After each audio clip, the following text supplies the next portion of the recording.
ഓം ശാന്തി 23/1/2026 പ്രഭാതമുരളി മധുബൻ.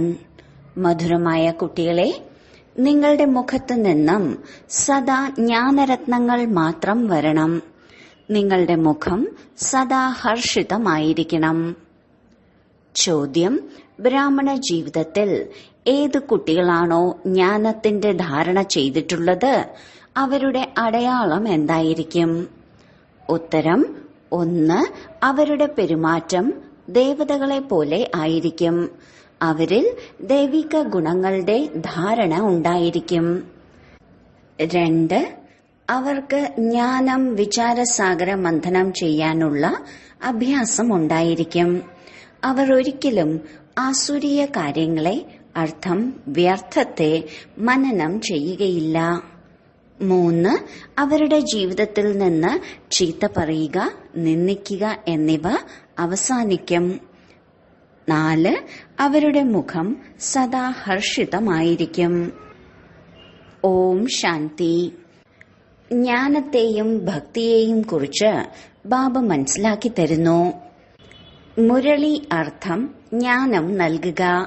മുരളിയിൽ മായാജാലമുണ്ടെന്ന് മഹിമയുമുണ്ടല്ലോ. അതിനാൽ തീർച്ചയായും എന്തെങ്കിലും മായാജാലം ഉണ്ടാകുമല്ലോ. കേവലം മുരളി കേൾപ്പിക്കുക എന്നുള്ളത് സാധാരണ പണ്ഡിതരും ചെയ്യാറുണ്ട്. ഈ മുരളിയിൽ ജ്ഞാനത്തിന്റെ മായാജാലമുണ്ട്. അജ്ഞതയെ മായാജാലമെന്ന് പറയില്ല. മുരളി മായാജാലമെന്ന് പറയുന്നു. ജ്ഞാനത്തിലൂടെ മനുഷ്യനിൽ നിന്ന് ദേവതയായി മാറുന്നു. സത്യുഗത്തിൽ ഈ ജ്ഞാനത്തിന്റെ സമ്പത്താണ് ഉണ്ടാവുക. അവിടെ ഭക്തി ഉണ്ടായിരിക്കില്ല. ദ്വാപരയുഗം മുതലാണ് ഭക്തി ഉണ്ടാകുന്നത്. അപ്പോൾ ദേവതയിൽ നിന്ന് മനുഷ്യനായി മാറുന്നു.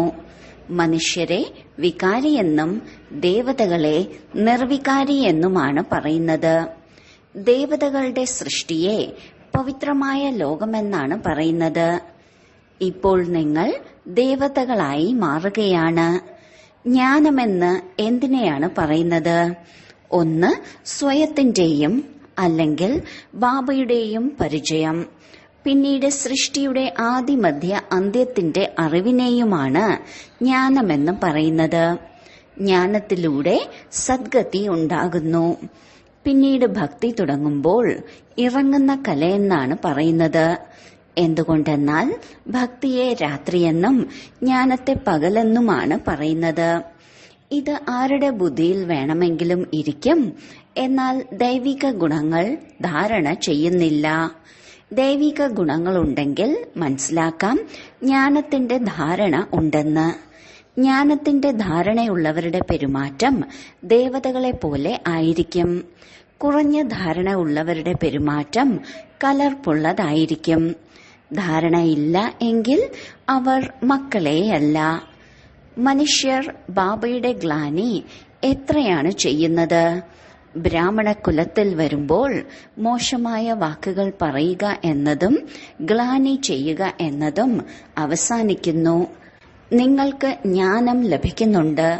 അതിൽ വിചാരസാഗര മന്ഥനം ചെയ്യുന്നതിലൂടെ അമൃത് ലഭിക്കും. വിചാരസാഗര മന്ഥനം ചെയ്യുന്നില്ല എന്നുണ്ടെങ്കിൽ പിന്നീട് എന്ത് മന്ഥനമാണ് നടക്കുക?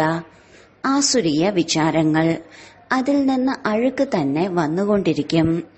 ഇപ്പോൾ നിങ്ങൾ ഈശ്വരീയ വിദ്യാർത്ഥികളാണ്. മനുഷ്യനിൽ നിന്നും ദേവതയായി മാറാനുള്ള പഠിപ്പ് പഠിച്ചുകൊണ്ടിരിക്കുകയാണ് എന്നറിയാം. ദേവതകൾ ഈ പഠിപ്പ് പഠിക്കില്ല. ദേവതകളെ ഒരിക്കലും ജ്ഞാനത്തിന്റെ സാഗരമെന്ന് പറയില്ല. ജ്ഞാനത്തിന്റെ സാഗരനെന്ന് ബാബയെ മാത്രമാണ് പറയുന്നത്. ദൈവിക ഗുണങ്ങൾ ജ്ഞാനത്തിലൂടെയാണ് ധാരണയാകുന്നത്. നിങ്ങൾ കുട്ടികൾക്ക് ഇപ്പോൾ ലഭിക്കുന്ന ഈ ജ്ഞാനം സത്യുഗത്തിൽ ഉണ്ടാകില്ല. ഈ ദേവതകളിൽ ദൈവികമായ ഗുണങ്ങളുണ്ട്. നിങ്ങൾ മഹിമയും പാടുന്നുണ്ട്, സർവഗുണ സമ്പന്നൻ എന്ന്. അതിനാൽ ഇപ്പോൾ നിങ്ങൾ സമ്പന്നമായി മാറണം. സ്വയത്തോട് ചോദിക്കണം, നമ്മളിൽ എല്ലാ ദൈവികമായ ഗുണങ്ങളാണോ അതോ എന്തെങ്കിലും ആസുരീയ അവഗുണങ്ങളുമുണ്ടോ? അഥവാ ആസുരീയ അവഗുണങ്ങളുണ്ടെങ്കിൽ അതിനെ ഇല്ലാതാക്കണം. എന്നാൽ മാത്രമേ ദേവതയെന്ന് പറയുകയുള്ളൂ. ഇല്ല എങ്കിൽ കുറഞ്ഞ പദവിയെ പ്രാപ്തമാകൂ. ഇപ്പോൾ നിങ്ങൾ കുട്ടികൾ ദൈവികമായ ഗുണങ്ങൾ ധാരണ ചെയ്യുന്നു. വളരെ നല്ല നല്ല കാര്യങ്ങൾ കേൾപ്പിക്കുന്നു. ഇതിനെയാണ് പുരുഷോത്തമ സംഗമയുഗം എന്ന് പറയുന്നത്. ഈ യുഗത്തിലാണ് നിങ്ങൾ പുരുഷോത്തമരായി മാറുന്നത്. അതിനാൽ അന്തരീക്ഷവും വളരെ നല്ലതായിരിക്കണം. വായിലൂടെ ഒരു മോശമായ വാക്കുകളും വരരുത്. ഇല്ല എന്നുണ്ടെങ്കിൽ പറയും, ഇവർ കുറഞ്ഞ പദവി ഉള്ളവരാണെന്ന്. സംസാരിക്കുന്ന രീതിയിൽ നിന്നും ചുറ്റുപാടുകളിൽ നിന്നും പെട്ടെന്ന് മനസ്സിലാക്കാൻ സാധിക്കും. നിങ്ങളുടെ മുഖം സദാ ഹർഷിതമായിരിക്കണം. ഇല്ല എന്നുണ്ടെങ്കിൽ അവരിൽ ജ്ഞാനമുണ്ടെന്ന് പറയില്ല. മുഖത്തിലൂടെ സദാ രത്നങ്ങൾ വരണം. ഈ ലക്ഷ്മി നാരായണനെ നോക്കൂ, എത്ര ഹർഷിത മുഖരാണ്. ഈ ലക്ഷ്മി നാരായണന്റെ ആത്മാവ് ജ്ഞാനരത്നങ്ങൾ ധാരണ ചെയ്തിട്ടുണ്ടായിരുന്നു. മുഖത്തിലൂടെ സദാ ജ്ഞാനരത്നങ്ങൾ വരണം. രത്നങ്ങൾ തന്നെ കേൾക്കുകയും കേൾപ്പിക്കുകയും ചെയ്യുമ്പോൾ എത്ര സന്തോഷമുണ്ടാകുന്നു. ഇപ്പോൾ നിങ്ങൾ എടുക്കുന്ന ജ്ഞാനരത്നങ്ങൾ പിന്നീട് വജ്രങ്ങളും വൈഡൂര്യങ്ങളുമായി മാറുന്നു. 9 രത്നങ്ങളുടെ മാല വജ്രങ്ങളുടെയോ വൈഡൂര്യങ്ങളുടെയോ അല്ല. ഇത് ജ്ഞാനരത്നങ്ങളുടെ മാലയാണ്. മനുഷ്യർ പിന്നീടതിനെ രത്നമാണെന്ന് മനസ്സിലാക്കി മോതിരമായി ധരിക്കുന്നു. ഈ ജ്ഞാനരത്നങ്ങളുടെ മാല പുരുഷോത്തമ സംഗമയുഗത്തിലാണ് ഉണ്ടാക്കുന്നത്. ഈ രത്നങ്ങൾ തന്നെയാണ് നിങ്ങളെ ഭാവിയിലെ 21 ജന്മങ്ങളിലേക്ക് സമ്പന്നമാക്കി മാറ്റുന്നത്. ഇതിനെ ആർക്കും തട്ടിയെടുക്കാൻ സാധിക്കില്ല. ഇവിടെ നിങ്ങൾ വജ്രങ്ങളും വൈഡൂര്യങ്ങളും ധരിക്കുകയാണെങ്കിൽ ഉടനെ ആരെങ്കിലും കൊള്ളയടിക്കും. അതിനാൽ സ്വയത്തെ വളരെ വളരെ വിവേകശാലിയാക്കി മാറ്റണം. ആസുരീയ അവഗുണങ്ങളെ ഇല്ലാതാക്കണം. ആസുരീയമായ അവഗുണങ്ങളിലൂടെ മുഖം തന്നെ ആസുരീയമായി മാറുന്നു. ക്രോധത്തിൽ വന്നാൽ മുഖം ചുവന്ന് തൊടുത്ത് നിറത്തിൽ ചുട്ടുപഴുത്ത കല്ലുപോലെയാകുന്നു. കാമവികാരമുള്ളവർ കറുത്തതായി മാറുന്നു. അതിനാൽ കുട്ടികൾക്ക് ഓരോ കാര്യത്തിലും വിചാരസാഗര മന്ഥനം ചെയ്യണം. ഈ പഠിപ്പ് വളരെയധികം ധനം സമ്പാദിക്കാനുള്ളതാണ്. മറ്റു പഠിപ്പുകളിലൊന്നും ധനങ്ങളുടെ സമ്പാദ്യമില്ല. ശരിയാണ്, അറിവ് പഠിച്ച് വലിയ പദവി പ്രാപ്തമാക്കുന്നു. അപ്പോൾ പഠിപ്പാണ് പ്രയോജനത്തിൽ വന്നത്, അല്ലാതെ പൈസയല്ല. പഠിപ്പ് തന്നെയാണ് ധനം. മറ്റെല്ലാം പരിധിയുള്ള ധനമാണ്.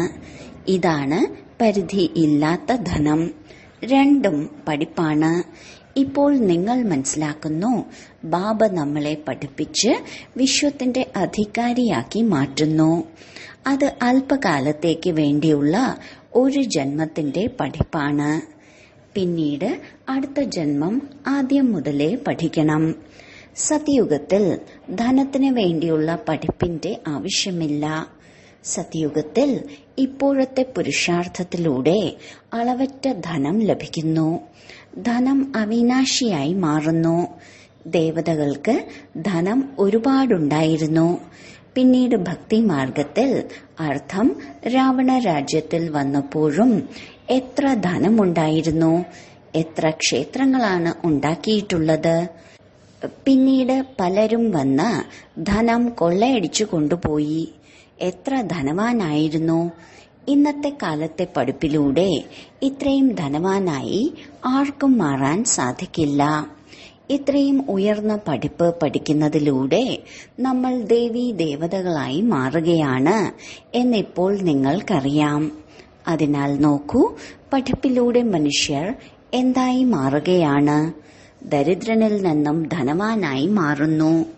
ഇപ്പോൾ ഭാരതം തന്നെ എത്ര ദരിദ്രമാണ്. ധനവാന്മാർക്കാണെങ്കിൽ സമയം തന്നെയില്ല. തന്റെ അഹങ്കാരവും ഉണ്ടാകുന്നു, ഞാൻ ഇന്നതാണെന്ന്. ഈ ജ്ഞാനത്തിൽ അഹങ്കാരമെല്ലാം ഇല്ലാതാകണം. നമ്മൾ ആത്മാവാണ്. ആത്മാവിന്റെ അടുത്ത് ധനം, സമ്പത്ത്, വജ്രങ്ങൾ, വൈഡൂര്യങ്ങളൊന്നുമില്ല.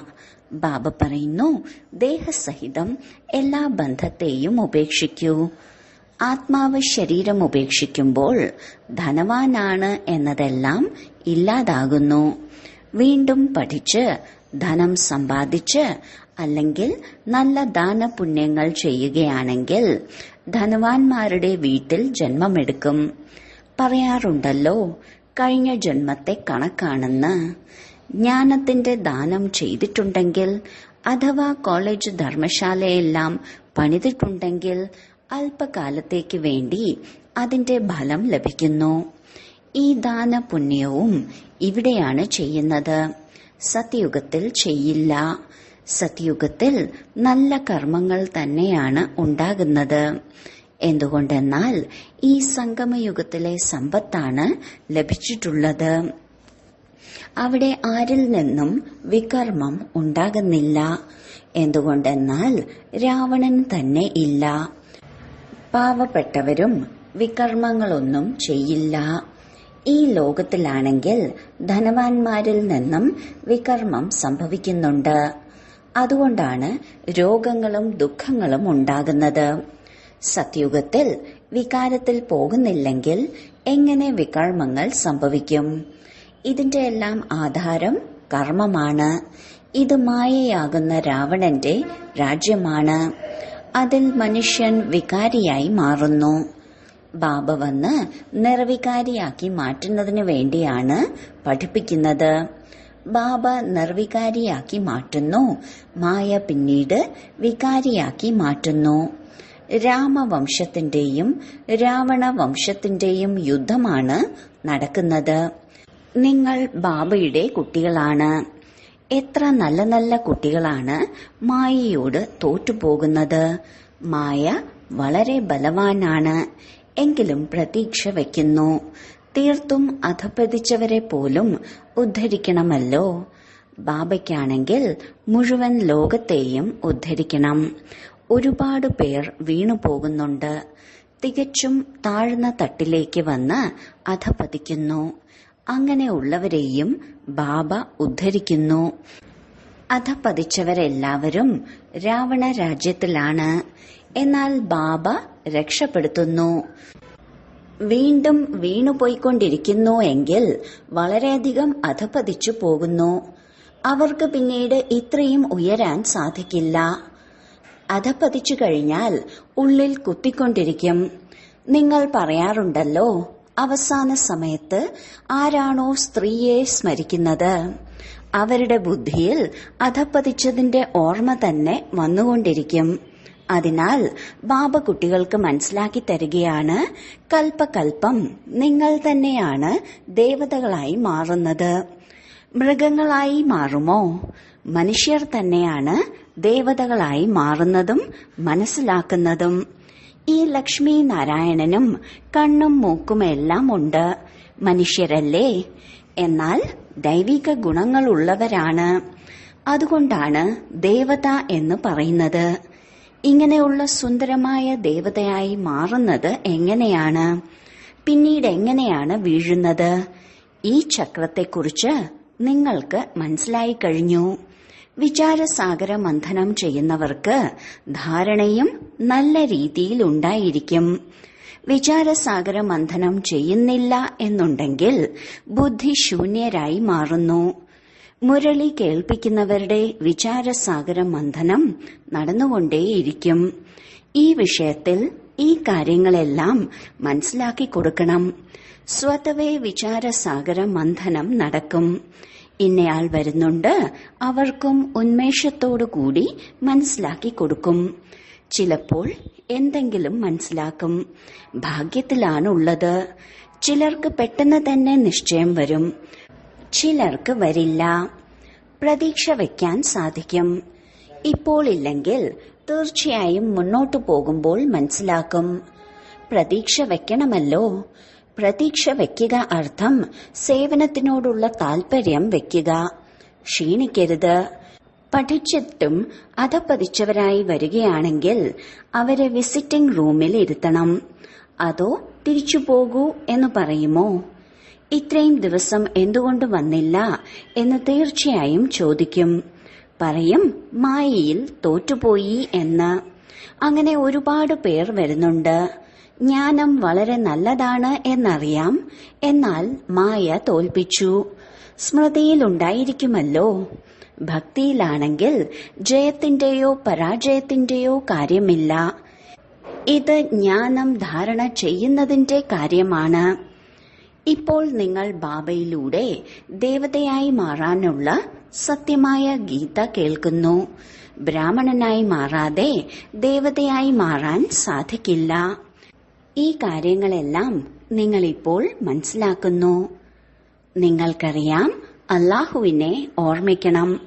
അല്ലാഹുവിനെ ഓർമ്മിക്കുന്നതിലൂടെ തന്നെയാണ് ചക്രവർത്തി പദവി ലഭിക്കുന്നത്. നിങ്ങൾ ആരെങ്കിലും കണ്ടുമുട്ടുകയാണെങ്കിൽ പറയൂ, അല്ലാഹുവിനെ ഓർമ്മിക്കൂ. അല്ലാഹുവിനെ തന്നെയാണ് ഉയർന്നതെന്ന് പറയുന്നത്. വിരലുകൊണ്ട് അല്ലാഹുവിനെ സൂചിപ്പിക്കാറുണ്ടല്ലോ. അല്ലാഹു ഒന്നാണെന്നും പറയാറുണ്ട്. ഒരു ഭഗവാൻ മാത്രമേയുള്ളൂ. ബാക്കി എല്ലാവരും കുട്ടികളാണ്. അച്ഛൻ സദാ ഒന്നു മാത്രമാണ്. ചക്രവർത്തി പദവി നേടുന്നില്ല. ജ്ഞാനവും നൽകുന്നു. തന്റെ കുട്ടികളാക്കി മാറ്റുന്നു. അതിനാൽ കുട്ടികൾക്ക് എത്ര സന്തോഷമുണ്ടായിരിക്കണം. ബാബ നമ്മുടെ എത്ര സേവനമാണ് ചെയ്യുന്നത്. നമ്മളെ വിശ്വത്തിന്റെ അധികാരികളാക്കി മാറ്റുന്നു. പിന്നീട് ഒരിക്കലും ആ പുതിയ പവിത്രമായ ലോകത്തേക്ക് ബാബ വരുന്നില്ല. പാവനമായ ലോകത്തിൽ ബാബയെ ആരും വിളിക്കുന്നില്ല.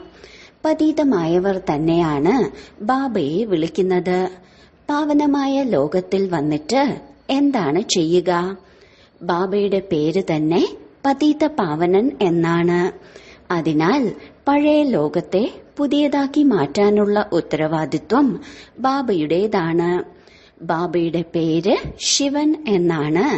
പിന്നീട് സാളിഗ്രാമമെന്ന് കുട്ടികളെയാണ് പറയുന്നത്.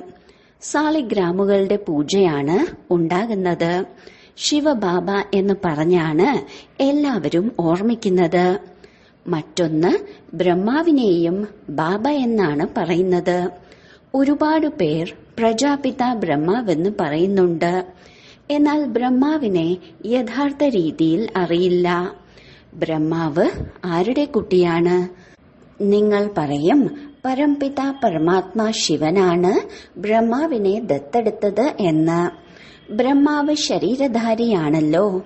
ഈശ്വരന്റെ സന്താനങ്ങൾ എല്ലാവരും ആത്മാക്കളാണ്. എല്ലാ ആത്മാക്കൾക്കും അവരവരുടേതായ ശരീരമുണ്ട്. അവരവരുടേതായ പാർട്ടാണ് ലഭിച്ചിട്ടുള്ളത്. അത് അഭിനയിക്കുക തന്നെ വേണം. ഇത് പരമ്പരയായി മുന്നോട്ടു പോകുന്നു. അനാദി അർത്ഥം അതിന്റെ ആദിമധ്യ അന്ത്യം ഇല്ല. മനുഷ്യർ കേൾക്കുന്നുണ്ട്, പക്ഷെ പാർട്ട് അവസാനിക്കുമ്പോൾ പിന്നീട് എങ്ങനെയാണ് വീണ്ടും ഉണ്ടാകുന്നത് എന്നതിൽ സംശയിക്കുന്നു. ബാബ മനസ്സിലാക്കി തരുന്നു, ഇത് അനാദിയാണ്. എപ്പോഴാണ് ഉണ്ടായതെന്ന് ചോദിക്കേണ്ട ആവശ്യമില്ല. പ്രളയം ഉണ്ടാകുന്നില്ല. ഇതും അന്ധവിശ്വാസമാക്കിയിരിക്കുകയാണ്. കുറച്ച് മനുഷ്യരായി മാറുന്നു. അതുകൊണ്ടാണ് പ്രളയമുണ്ടായി എന്ന് പറയുന്നത്. ബാബയിലുള്ള ജ്ഞാനം ഇപ്പോൾ മാത്രമാണ് പ്രകടമാകുന്നത്. ബാബയെക്കുറിച്ച് തന്നെയാണ് പറയുന്നത്, മുഴുവൻ സാഗരത്തെയും മഷിയാക്കി മാറ്റൂ, എന്നാലും മുഴുവനാകില്ല എന്ന്. ശരി, വളരെ കാലത്തെ വേർപാടിന് ശേഷം തിരികെ കിട്ടിയ മധുരമധുരമായ കുട്ടികൾക്ക് മാതാവും പിതാവുമായ ബാബ്ദാദയുടെ സ്നേഹസ്മരണകളും സുപ്രഭാതവും. ആത്മീയ അച്ഛന്റെ ആത്മീയ കുട്ടികൾക്ക് നമസ്കാരം. ധാരണയ്ക്കുള്ള മുഖ്യസാരം: 1. തന്റെ ഹർഷിതമായ മുഖത്തിലൂടെ ബാബയുടെ പേര് പ്രശസ്തമാക്കണം. ജ്ഞാനരത്നങ്ങൾ മാത്രം കേൾക്കുകയും കേൾപ്പിക്കുകയും ചെയ്യണം. കഴുത്തിൽ ജ്ഞാനരത്നങ്ങളുടെ മാല ഉണ്ടായിരിക്കണം. ആസുരീയ അവഗുണങ്ങളെ ഇല്ലാതാക്കണം. 2. സേവനത്തിൽ ഒരിക്കലും ക്ഷീണിക്കരുത്. പ്രതീക്ഷ വെച്ച് താൽപര്യത്തോടുകൂടി സേവനം ചെയ്യണം. വിചാരസാഗരം മന്ഥനം ചെയ്ത് ഉന്മേഷത്തിലിരിക്കണം. വരദാനം: ആശയക്കുഴപ്പത്തിലാകുന്നതിനു പകരം അയഞ്ഞ ബന്ധം ശരിയാക്കി സംശയമുക്തരായി ഭവിക്കട്ടെ. സർവ പ്രശ്നങ്ങളുടെയും മൂലകാരണം അയഞ്ഞ ബന്ധമാണ്. ബന്ധം ശരിയാക്കുകയാണെങ്കിൽ സർവശക്തികളും നിങ്ങളുടെ മുന്നിൽ ചുറ്റിത്തിരിയും. ബന്ധം യോജിപ്പിക്കാൻ 1-2 മിനിറ്റ് എടുത്താലും ധൈര്യം നഷ്ടപ്പെട്ട് ആശയക്കുഴപ്പത്തിലാകരുത്. നിശ്ചയത്തിന്റെ അടിത്തറ ഇളകരുത്. ഞാൻ ബാബയുടേതാണ്, ബാബ എന്റേതാണ്. ഈ ആധാരത്തിന്റെ അടിത്തറ ശക്തിപ്പെടുത്തൂ. എങ്കിൽ നിങ്ങൾ സമസ്യാമുക്തരായി മാറും. സ്ലോഗൻ: ബീജരൂപ അവസ്ഥയിൽ സ്ഥിതി ചെയ്യുക. ഇതാണ് പഴയ സംസ്കാരങ്ങളെ പരിവർത്തനം ചെയ്യുന്നതിനുള്ള വിധി. അവ്യക്ത സൂചന: ഈ അവ്യക്ത മാസത്തിൽ ബന്ധനമുക്തരായിരുന്ന് ജീവൻ മുക്ത സ്ഥിതിയുടെ അനുഭവം ചെയ്യൂ. സേവനത്തിലോ പഴയ സംസ്കാരങ്ങളെ പരിവർത്തനം ചെയ്യുന്നതിലോ സഫലത കിട്ടിയില്ലെങ്കിൽ ഏതെങ്കിലും വിഘ്നങ്ങൾക്ക് വശപ്പെടുന്നു. പിന്നീട് അവയിൽ നിന്ന് മുക്തരാകാൻ ആഗ്രഹിക്കുന്നു. പക്ഷെ ശക്തിയില്ലാതെ ഈ ആഗ്രഹം പൂർത്തീകരിക്കാൻ സാധിക്കില്ല. അതിനാൽ അലങ്കാരി രൂപമാകൂ. ശക്തി രൂപം ധാരണ ചെയ്യൂ. അപ്പോൾ ബന്ധങ്ങളിൽ നിന്നും മുക്തമാകും. ഓം ശാന്തി.